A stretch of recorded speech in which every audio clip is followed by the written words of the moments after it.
October tends to be a pretty good year during the bull run if we look at historical performance, and this year it looks like the catalyst for hopefully a positive October is going to be all these ETF rumors for crypto assets that are buzzing around pretty hard right now. And realistically, that will make a huge difference. Let's say if you have your favorite altcoin, obviously if you were to tack on the variable of an ETF approval, that's a project, that's an asset that is going to skyrocket as a result. If and when that happens, it's going to be exciting, but probably better to buy the rumor and sell the news and get ahead of this story.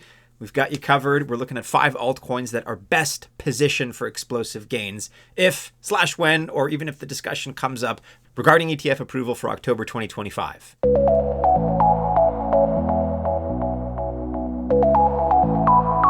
Welcome to the channel. My name is Maddie and this is Altcoin Buzz. Best of luck if you choose to invest. I wish you very, very well. But I'm not a financial or investment advisor, nor is this video official financial or investment advice. At number 1 on this list, and probably not a huge surprise, we do have to consider Cardano and the ADA token. When it comes to this, it really does feel like ETF approvals, possibly in October, are imminent. And that's certainly not just speculation because we already have a set approval date for the 26th of October pertaining specifically to Cardano. So what that means is that by that date, the Securities and Exchange Commission must at least decide on the Grayscale ADA ETF filing.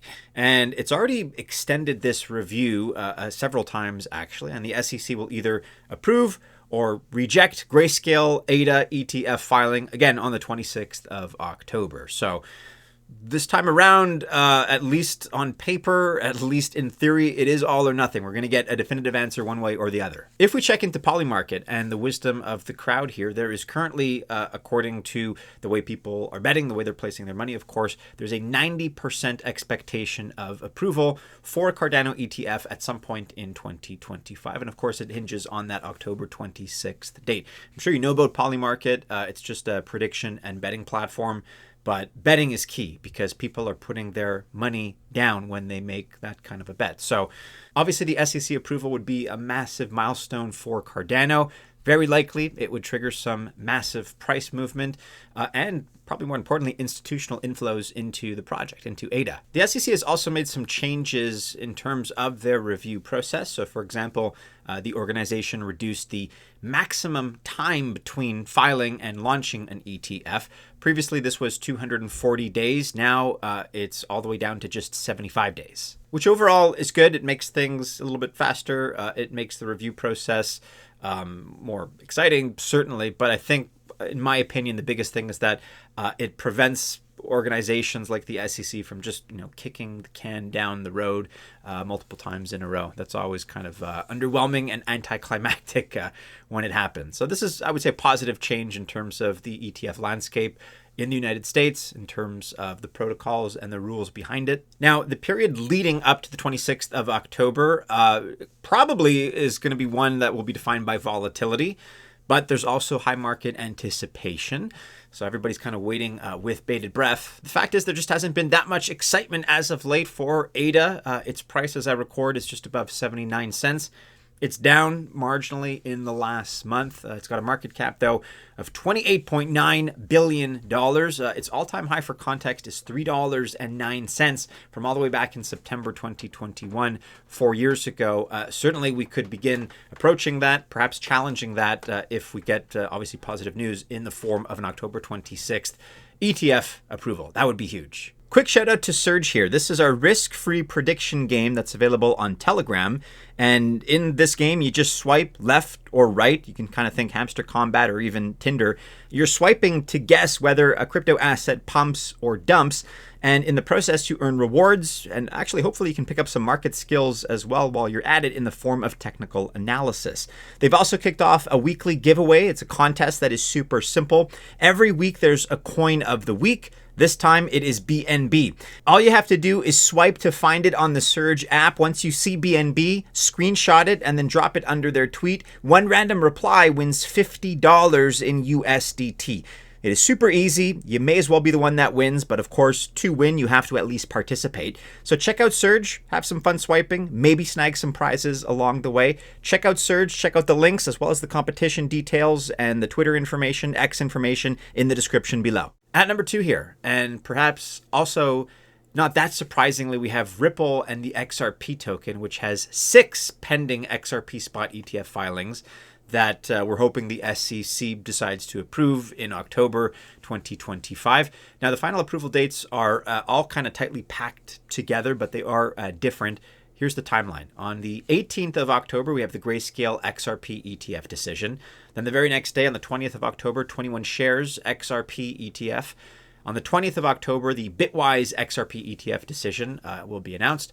Then a few days later, on the 23rd of October, CoinShares and Canary Capital, they're getting their decisions on their XRP ETF applications.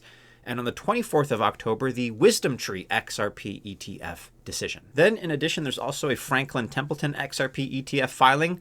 However, the SEC is not expected to rule on this one until at least the 14th of November.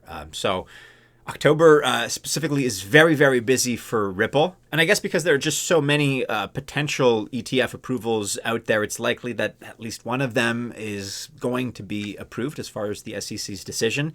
As such, and as you can see here, according to Polymarket, the wisdom of the crowd suggests a 99% chance in terms of confidence that we will see at least one Ripple ETF approved this year in 2025. It looks like very likely that's going to happen in October. And in terms of XRP, all these filings were made under that 240-day ruling. So there's no guarantee that the SEC will approve them. There is, of course, always that possibility that the SEC won't approve the filings. If that's the case, we can expect renewed filings under that new 75-day fast-track ruling that we mentioned in the context of Cardano. If that were to happen for one or for several of these October decisions, that would push a launch date potentially back to Q1 of 2026, 75 days later.